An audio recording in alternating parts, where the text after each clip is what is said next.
नमस्कार दोस्तों, मैं नीरज और आपकी अपनी कक्षा में स्वागत है। इस वीडियो में हम लोग AK2 के बहुत ही इम्पोर्टेंट क्वेश्चंस जो हैं वो जो यूनिवर्सिटी के पूछे हुए हैं उन्हीं को ही डिस्कस कर रहे हैं। उसी के क्रम में ये अगला वीडियो है।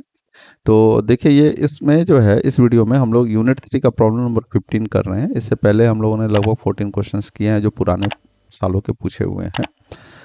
तो उसका भी मैं डिस्क्रिप्शन में लिंक डाल दूंगा, अगर आप चाहें तो वो भी देख सकते हैं। तो देखिए, ये क्वेश्चन जो है ये ऑड सेमेस्टर 23-24 यानी कि पिछले साल ऑड सेमेस्टर में पूछा हुआ क्वेश्चन है BW101 पेपर कोड में।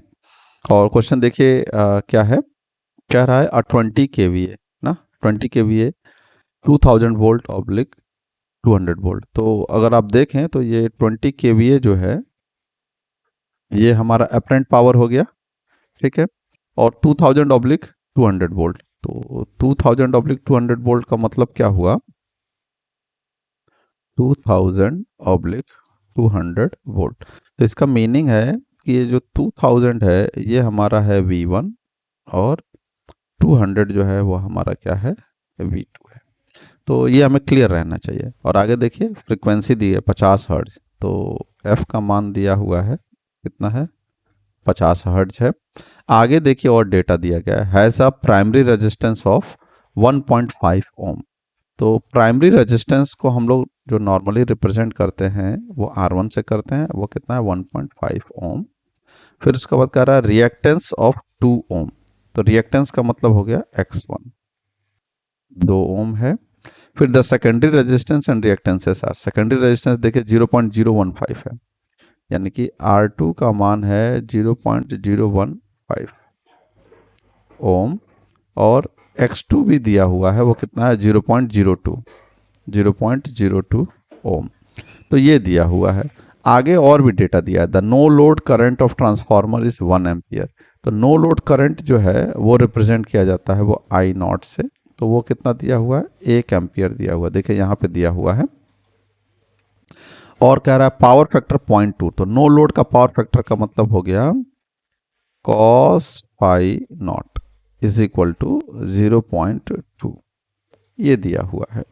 तो इस तरीके से जो है डेटास जो है वो दिए गए हैं। अब आपसे जो पूछा गया है वो क्या क्या है, मैं पूछे वाली जो भी चीज़ें हैं वो इधर इस तरफ लिख देता हूँ राइट हैंड पे। पहले क्या है, equivalent resistance and reactance refer to primary side. तो इक्विवेलेंट रेजिस्टेंस और reactance refer to primary side, तो वो कितना होता है, वो होता है आपका R01। और रेजिस्टेंस हो गया, और रिएक्टेंस कितना होता है, वो होता है X01। मैं इसको ठीक कर देता हूँ, X01। तो ये दो चीज जो है आपसे पूछी गई है। इसके बाद सेकंड क्वेश्चन में पूछा गया है टोटल कॉपर लॉस, यानी कि PCU की वैल्यू जो है वो आपसे पूछी गई है। तो ये 3 डेटा हैं एक तरफ से, मतलब फर्स्ट प्रॉब्लम में R01 X01 ये दोनों हैं, और सेकंड में आपका कॉपर लॉस है तो PCU से रिप्रेजेंट करते हैं, तो वो लिख दिया मैंने। अब हम लोग जो है एक एक करके लिखते हैं। तो क्या होगा, फॉर्मूला क्या होता है R01 का, तो हमारा होता है formula R01 is equal to R1 plus R2 dash, ये फॉर्मूला होता है। तो अब हम लोग क्या करेंगे, इसको जो है वो सॉल्व करेंगे, वैल्यूज पुट करेंगे। तो वैल्यूज अगर आप पुट करोगे तो क्या होगा, आप देखिए। तो देखिए R1 की वैल्यू तो हम लोग डायरेक्टली लिख सकते हैं, वो कितना दिया हुआ है 1.5 plus R2 dash. R2 dash के लिए क्या होता है फॉर्मूला, पहले फॉर्मूला लिख दे रहा हूँ, R2 अपॉन K स्क्वायर। तो K स्क्वायर क्या होता है, वोल्टेज ट्रांसफॉर्मेशन रेशियो। तो हम लोग यहाँ पे लिख सकते हैं फॉर्मूला, मैं यहाँ पे K का लिख लेता हूँ पहले अलग से, जिससे कि आपको समझ में आ जाए। तो क्या होता है, हम लिख सकते हैं since K is equal to V2 upon V1। अब ये कहेंगे ये कहाँ से आ गया, आप लोगों ने फॉर्मूला पढ़ा होगा, V1 upon V2 is equal to 1 upon K, ये फॉर्मूला होता है। तो उसी से ये लिख रहे हैं। तो इसके अनुसार क्या हो जाएगा, V2 अपॉन V1 कितना हो जाएगा, V2 की वैल्यू देखिए कितना है 200, और V1 की वैल्यू कितना है 2000। तो ये हो गया 200 बटा 2000। अब यही वैल्यू उठाकर यहाँ पे पुट कर दिया जाएगा, तो ये कितना आ जाएगा 1.5 प्लस R2 का मान कितना है, देखिए 0.015 डिवाइडेड बाई 200 अपॉन 2000 का होल स्क्वायर। अब इसको जो है आप सॉल्व करेंगे और आपको वैल्यू मिल जाएगी। तो देखिए सॉल्व करने पे ये तो 1.5 रहेगा, पहले इसको भी मैं सॉल्व करके लिख देता हूँ। आ जाएगा 1.5 और इन दोनों को जोड़ दीजिए तो ये कितना आ गया 3 ओम। ये हो गया हमारा R01, ये हमारा एक आंसर हो गया R01। अब हमको ऐसे ही मैं यहाँ पे बगल में लिख लेता हूँ X01।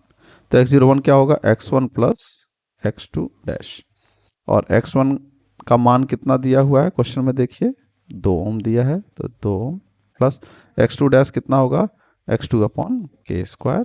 के स्क्वायर की वैल्यू हमको पता है तो हम लिख देंगे 2 plus 0.02 divided by 2000 oblique 200 oblique 2000 का होल स्क्वायर। और इसको जब सॉल्व करोगे तो आपको वैल्यू मिलेगी 2 प्लस 2 आ जाएगा और इसकी वैल्यू हो गई पूरा 4 ओम। तो ये हो गया X01। तो X01 भी मिल गया, R01 मिल गया, तो ये पहला वाला प्रॉब्लम हमारा सॉल्व हो गया। अब हमको कॉपर लॉस निकालना है। तो कॉपर लॉस का फॉर्मूला आपको पता होना चाहिए। तो कॉपर लॉस का जो फॉर्मूला है मैं यहाँ पे लिख रहा हूँ।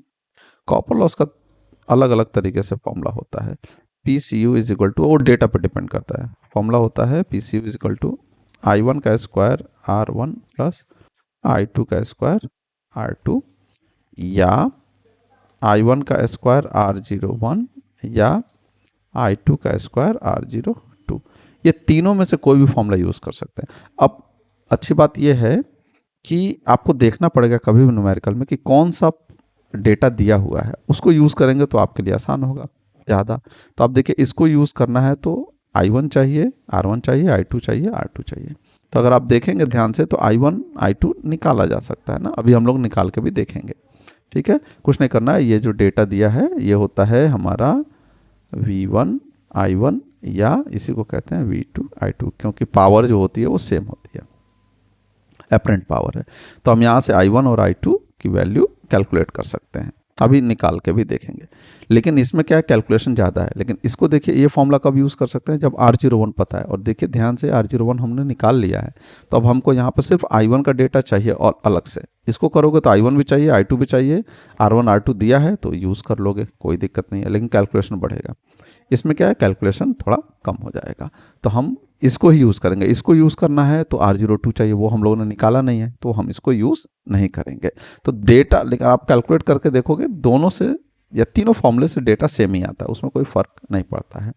तो देखिए हम ये वाला यूज़ कर रहे हैं और इसको यूज़ करने के लिए हमको क्या करना पड़ेगा, I1 की वैल्यू चाहिए होगी।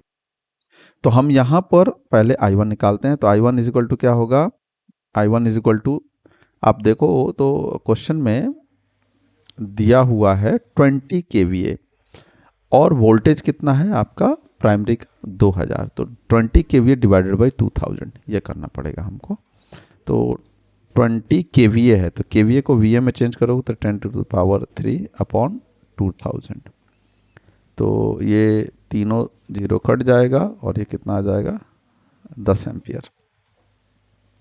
तो यानी कि I1 का मान 10 हो गया, तो हम लिखेंगे सो PCU इज इक्वल टू कितना हो जाएगा I1 का स्क्वायर, यानी कि 10 का स्क्वायर इंटू R01 कितना है 3।